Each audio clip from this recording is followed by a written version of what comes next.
My name is Toyin Lawani, and I'm an under 40 CEO.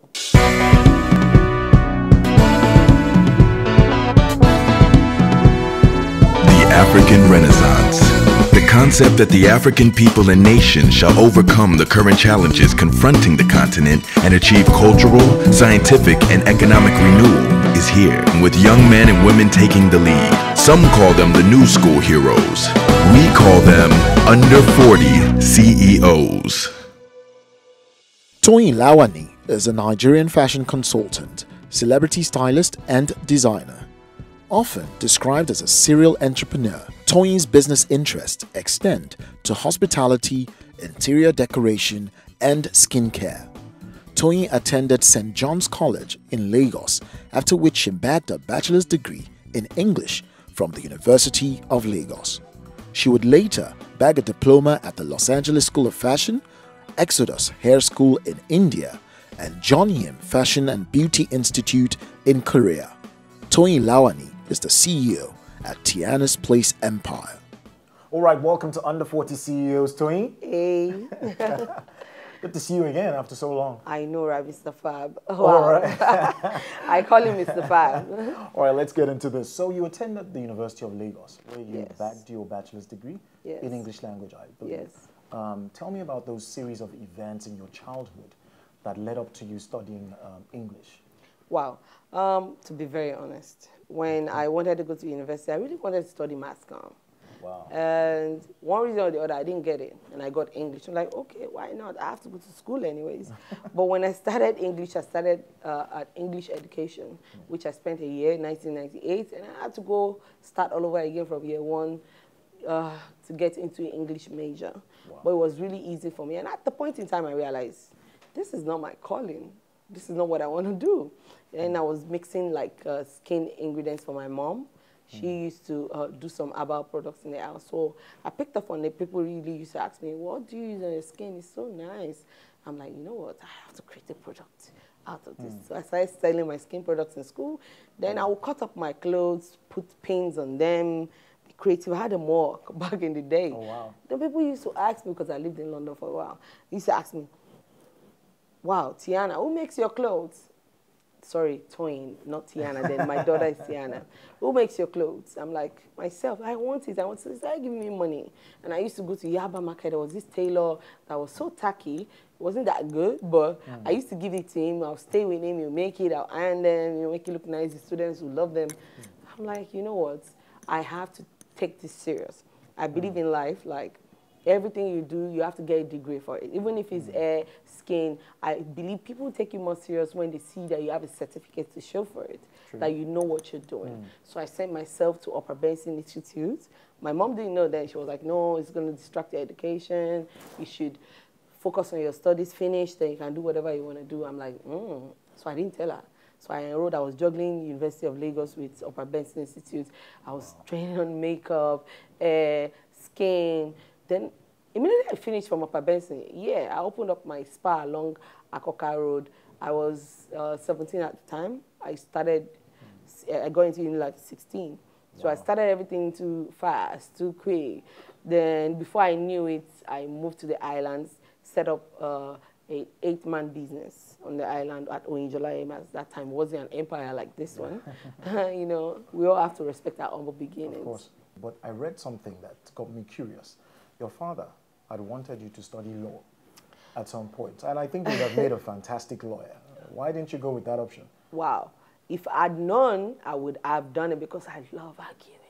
And I love talking a lot, especially when it has to do with myself. But the thing is, like I said, I knew what I had passion for. I knew that was not my calling, and I knew being out there. I know lawyers, I'm sorry, lawyers make money now, but then they weren't making that much. Now, now they're company lawyers. Then it was just about the court, but now they're even business lawyers. So even if I was still a lawyer, I'm sure I'll still be doing what I'm doing right now. Okay. I always had passion for it from when I was young. Okay. And my mom was there to help me nurture it, because there was farm, there was everything. Even with the property, she has so many lands that when she's selling, we go with her, she shows them. So it's like growing up into these things, and you're able to be your own boss at the same time. Yeah. And your mom can teach you, But everything else depends on you, what you want to do. Nobody can force you to do what you don't want to do. Yes, talking about what you want to do. So you started out as a beautician. Yes. That was your first business. Yes. But you're more recognized, you know, today. You're a leading stylist and fashion designer. At what point did you know that you wanted to do fashion? So when I was 16. Always. When I was 16, I always knew. And immediately I got into school. The school was like a market for me, because every day the school was like a competition. Girls would dress up, would go to art block, take pictures, you know, look good. So I realized, wow, this is a way I can actually make friends and make clients. And I was always shy. I'm still a very shy person, which is why I wear my glasses all the time. Yes, once I wear my glasses, I don't wear makeup. They don't believe you. Yeah, I don't wear makeup on my skin too, so I try to wear the glasses, just red lipstick. People don't believe me because I'm always hyper, I have so much energy in me, and the energy is what I put into all these various works. Even every day I try to look my best because that's what I'm selling. Because I'm shy. Now, this fashion and the skin, the beauty, has been a way of dragging people to me. They always come to me. Wow, I love what you're wearing. Where can I get it? I'm like, I made it. Like, for reals? Oh, that's how I open doors for myself internationally as well. Then I get to meet people that get to put my pieces in like Kelly Rowland's video. I get job with people like Ciara. It is what I do that has been able to attract those good people to me. People work so hard for years to get that kind of opportunities, but I get it like this. Okay, so in a country like Nigeria, where a lot of young people lament about, oh, we don't have access to funding, the banks aren't helping us, the government isn't making it okay for us, you continue to thrive in business. How are you able to stay on top of your business and keep thriving? Wow, that's a very hard question, but I have to be honest, I don't know how to lie. Trust me, most of us won't even make it in this business if we are not diehards. If we don't have that, no, I won't give up spirit. Things are very difficult in Nigeria. I even have people I'm training, I'm helping for free. I have the physically challenged people, they can't talk, they can't speak. I train them on how to make hair, how to sew. I show people that every day. I'll show you some of them before you go, so you can see how I communicate with them. Nobody will want to give them employment because, and you know, they have a bit of mental issue as well when they're angry. So I try to cultivate them because I went to L School in London. That was where I trained on how to communicate with them because it transferred me to different kind of homes. But I looked at myself, and since day one, I didn't ask for help from nobody. Even when I started out, yes, my parents gave me a kick, but I would not tell you they gave me a huge sum to start. I started my business with 150,000 naira. People nowadays just want to jump. They don't want to crawl. You have to crawl. You have to start small so you can grow very big. Everybody is looking at Tiannah. Oh, she has this empire today. I didn't just get here. I didn't just wake up like this. I didn't just start like this. You look like you did. No, I didn't. And this is, you're talking to me now that I'm 36 years old. This is 20 years line my business. You see, 20 years along the line. And I'm here now, and everybody's like, okay, she has it easy. Maybe she has a man that is helping her. Maybe she has somebody. No, I don't have anybody helping me. My talent is helping me. My talent is sufficient. I'm showing the young ones coming now that, forget it. Yes, the government is not helping us. Or maybe you're not lucky. You didn't get funding from this. You can help yourself grow. Trust me. It's doable. People don't believe it, but it's doable. If I didn't have talent, no matter the opportunity I got in life to get big money, or big funding to put in my business, it was all my work. I got myself there. I had to work for it. I had to sweat for it. I had to create opportunities, business ideas for it. There was a time I wanted to get a job, and the job was worth 1.5 million. And they ended up paying me 65 million for this job because I brought in different ideas. And I just told my client, you know what? I know you want me to do a fashion show, but can we do like a jungle fashion show? And it's the end of the year party for your company. Why can't we infuse this into this for you instead of just, you know, just doing this as regular. Yeah. So let's make it more fun. Let's bring ballet dancers. Let's bring musicians, Wizkid, Corey Bello, Tiwa Savage, The Prince, Wanda Cole, Dami Crane. It's like, you can bring all these people. I'm like, yes, I can. So they gave me this contract. I brought in all these people, made them comfortable, set up like a jungle fever. I got a beautiful, the food, the ambience, the music. By the time I finished that show, I got a minister to give me a bigger job than that from coming to that event to watch that event. So this was more of believing in myself. And I kept going to this company every day for 1 month before I got this job. I would leave my job here. My clients would suffer. I would tell them, you know what, that's why I have a team. Let them attend to you. I have to turn my back a little bit and say, you know what, I have to chase this. This is big money for me, and this will do something big for me. Guess what? That job, I did not gain a penny from that job. But I used all the money they gave me, all the funding they gave me to do a good job because I wanted to get another job. And I got another job, not from the same people though. I got it from someone else that was there. And doing the job that somebody else gave me, from their own job, I got more referrals. So Nigerians get very greedy when it comes to business. They're selfish. They think about the gain. They think about what they want to gain right now, right now. They don't think about the future and what they're building for themselves. I knew when I used to style videos for free. You have to work for free to get noticed. And when you get noticed, boom, you switch it up and start charging. Now I'm getting paid double for what I would have gotten paid for nothing back in the day. So, that's amazing. Yeah, that's a great to invest story. in my career. Now, you've talked about the beauty side of the business. Yeah. You've talked about the fashion.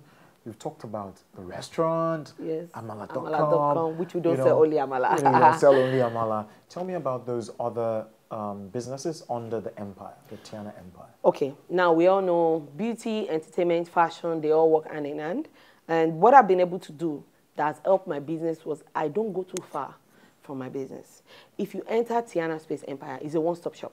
There's fashion. By the time you want to buy clothes, you say, you people do photo shoot here. Okay, can I bring my makeup artist? Can you do my shoot? I'm like, no, I have makeup, I have hair, I have everything you need for your pre-wedding shoot. Like, have you done your gifts for your pre-wedding shoot? Who's doing your decor? Say, I don't have. Who's doing your food? That's how I get all my jobs. Then they just contract Tiannah Space Empire. And I'm the one that will bring the whole production crew, photography, everything, food of the event, the decor, all your musicians, all your clothes, all your shoes, all your family's makeup, all their clothes, all the logistics, all the cars, everything you need from that event, I'm the one that provides it. So all those other business, the only business I know I run that don't work hand in hand is the traveling agency, which I love traveling a lot. And it was just something I did for fun. It wasn't something I was so passionate about for, I just did it like, you know what, I have an IATA I can use. I need to make money. Let me just be doing it and act it, and add it to the business. I'm like, my son, I have a son now. He needs to look dope all the time. And people love his haircut. He has really full hair. That's how we started Tiannah's Barber Salon. Now, Tiannah Homes and Furnishing Limited, I've always had passion in turning small space to something creative. I do closets for most of my celebrities. I arrange their, people don't know about wardrobe styling that exists, but I do wardrobe styling for them. I arrange their clothes out, they're going to wear it to their event. I pin it Monday interview clothes, awards, red carpet. So they are well organized.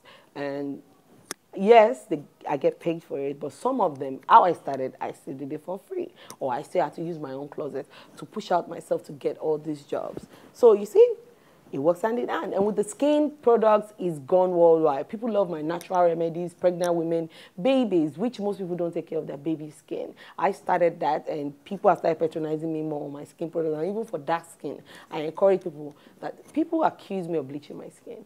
And that's one thing that has always ticked me off, like, come, you have to take care of your skin. I wasn't born dark, but I want to show people how they can take care of their skin naturally without tampering with it. They would regret it in future if they tamper with their skin. That is raining in Lagos and everybody is bleaching their skin.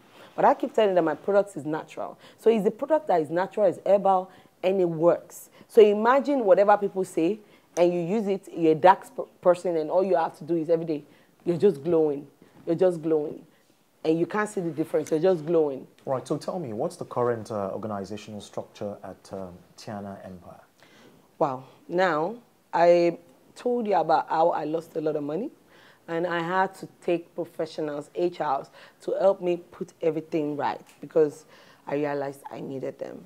I had to check. The customer service was so important to me. The backlog, after your customers even patronize you, you have to reach out to them to make sure they're satisfied so they can come back.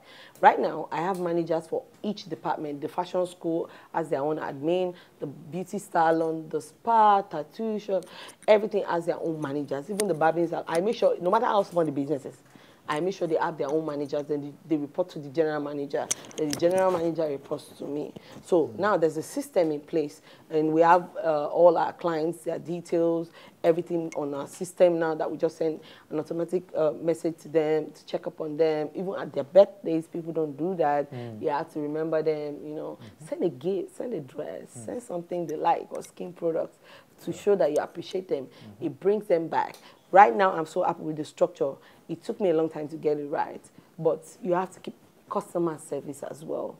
You know, I told you, this was one thing the structure didn't have, and I realized when I'm not here, my business has to run. If you're running a business and it's not running by itself when you're not here, one customer is drilling a hole in your ship, you're all going to sink. And guess what? When they come here, whose name is at the door? Tiannahs Peace Empire. I know how people send me messages that, wow, I went to your place, you were not there, but your staff, they were amazing, customer service was in place, they remember everything, they keep, you know, log now. I had too many unprofessional people, and that happens when you're trying to help people with your business most times. You have to be careful, especially when you're even doing business with your family. You have to be careful because you can fall out with your family. The business will still be there, but you can't replace or amend whatever you've done to your family. So you have to be careful and keep it strictly business. Okay, amazing. So you have quite a following, and this is evident even on social media. How does it feel to wake up to a mini nation every day?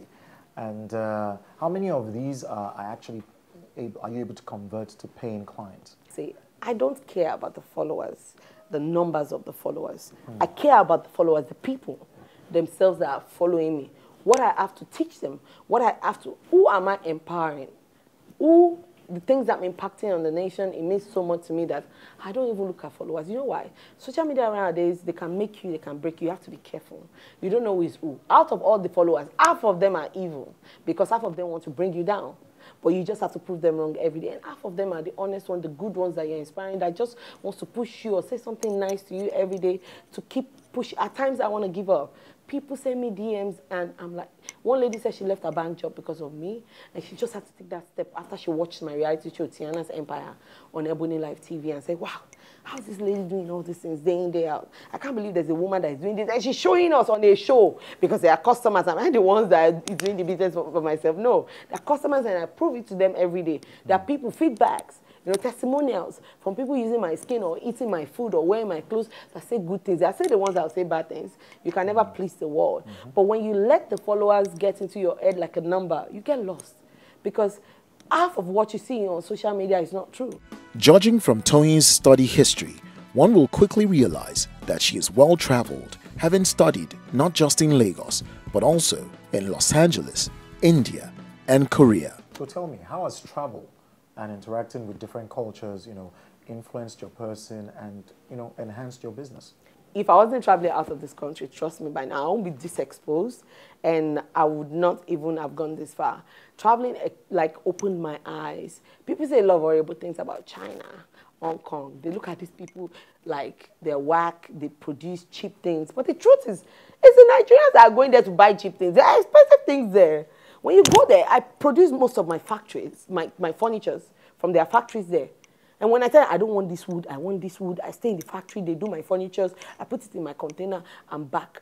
They are very good quality things there. I print my own fabrics from there. I use Brazil, I use India, I use Dubai, I use China. I use all these places because they have different qualities to, you know, to produce for us. But here, anything I do here is either they don't do it well or the quality is less.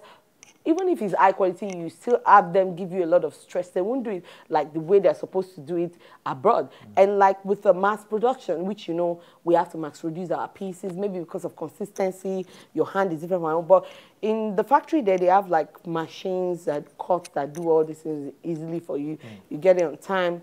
So it's still something I wish the government can invest in, rather than we just complaining about it every day. They should create factories for us that can produce very good quality fabrics, which they have some in Abeokuta and some places anyways, personal-owned ones. And I feel they should create more factories for us to be able to mass produce our pieces. See, like the physically challenged people I'm training, you know, they concentrate on their work and they're very good. They give them money, food, they're okay. But the ones that can speak, they have problems. They will first listen to music. They will talk on their phone for a long time, leave your clothes. They will do a lot of things that clients will not get that clothes the time they are supposed to get it. But those ones, imagine if the government picked all of them off the street, the way I helped some of them, put them in a home, build houses for them, invest in them, train them, do like a masterclass, a 3-month masterclass for them. The people on wheelchair can do bidding. They can stone. There's nothing wrong with their hands. Why are they on the streets begging money? The ones that can't hear capacity, they can make air if we train them. They imagine the factories, they will start producing with these people. People will start exporting out, in and out of Nigeria. Do you know how we'll grow our economy? But they'll be there distracted, putting money on things that I'm not even seeing. God help us all, Sha. Amen. Yeah. So you've received numerous awards, nods, accolades, recognitions. You know, what do these truly mean to you? Wow, that means a lot to me. Amazing. Tell me quickly about your leadership style. Wow. Have you heard of man o' war? To be very honest, I still blame myself at times. The problems I've had in my business came from being soft and, you know, being very emotional. I'm someone that I love everybody that works for me, like brothers and sisters. And I realize that when you are not hard on people, these people, you play with them too much. Nigerian staff, they get carried away. I'm like, why are you carried away? Because I'm playing with you does not mean that you should abandon your work. So I try to be the leader I want them to be. I bend, I do the work by myself. I don't just sit around and tell people, go do this, do that for me. It's my vision. It will never come out the same. So I have to make sure I show them that, come, you have to do it yourself. When you have your own business, this thing you are doing will affect you. So be very careful. So I show them that it's all work and play, though.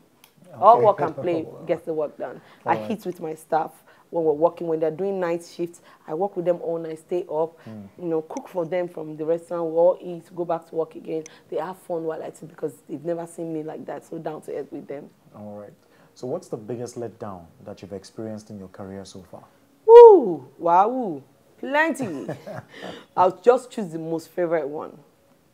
The most favorite one was when a teacher that came to teach my students fashion illustration that time said she was a teacher, and she came one way or the other. She was able to penetrate my tailors, and she took about 10 of them. And the tailor that did it with them was a tailor that I actually paid his kids' school fees, got him a house to stay, and he still did that. So one thing I learned from that was I would never let any of my tailor from the tailoring department be, they all must not be the same tribe. Make sure you mix them up. Because when they want to leave the same tribe, they will leave and you'll be in a hole and your business is what. I had to start all over again. You know, thank God for talent. That was when I knew I had real talent. I was cutting and sewing by myself. And it was December time because everybody was booked and the contract ones, they might be tired, they will not be able to come. It's a busy time for everybody. So that was one of the, you know, let that, but I'm happy that I had talent. You know, another one that happened was a client that I helped so much with her career. At the end of the day, you know, she was owing me a lot of money and she didn't want to pay up. And she went online writing bad things on me. That led me to separate business from pleasure with celebrities as well. You know, even if we're friends, I won't show that part to the public. I'll rather hide it and show them my work with you. Showing your work with people, you know, makes it just professional. I play with them fine, but business is business. I don't mix business with pleasure. Friendship and business can't work. So you have to be very serious about that. A tenacious entrepreneur who has managed to carve a celebrity status for herself in the world of fashion and lifestyle, Toyin is succeeding against all the odds stacked against her. But what are the odds that her lifestyle choices will shock us? So I have a few quick fire questions for you. What do you love to eat? Amala, gbegiri, and ewedu. What's your fashion style? Wow, unique. What brands do you love to wear? Elegante by Tiannahs styling, of course. What other CEOs do you look up to? My mother, she's dead. What's your favorite car to drive? My Benz 550, S550. What's your favorite travel destination? America and China. Okay. Your favorite book of all time? Wow, I don't have any. What book are you reading right now? I'm writing my own book right now. That's the only thing that is in here. Tips on business. Okay, amazing. So lastly, I'd like to know, Toyin, what makes you happy? My kids makes me so happy, and seeing the result from my hard labor makes me extremely happy. Putting a smile on my client's face makes me so, so happy. All right, thank you for coming on Under 40 CEOs, Toyin.